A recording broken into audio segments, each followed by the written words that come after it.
কচুয়ার মাটির জননেতা হবে মুফতি আনিসুর রহমান।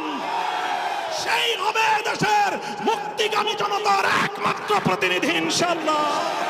আমি তো ভোটে দাঁড়াইতাম না, আমি জনপ্রিয়তা দিয়ে করবো কি? কথা বলেন। অনেক মানুষ দিয়ে আমি করবো কি? আমি তো ইলেকশন করতাম না। আমার কাছে অনেকে যোগাযোগ করছে, আমি বলছি না, আমার এই সময় আমি আসি, কামে আসি, আমি দিনই কাজ, তো হ্যাঁ আমি দিনই কাজই করি, আমি চিরা খাই না,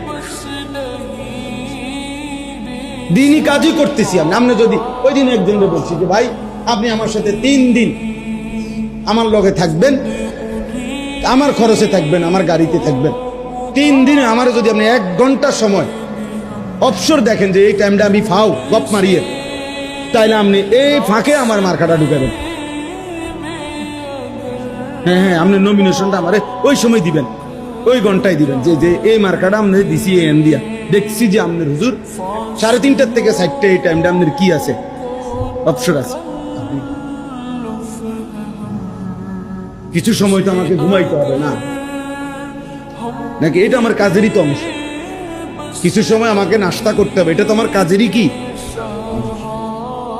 ফাও নষ্ট করতেছি বেহুদা। এটা আপনি আমার থেকে বের করে নেন, 3 দিন না করার জন্য 1 মাস থাকেন, আলহামদুলিল্লাহ।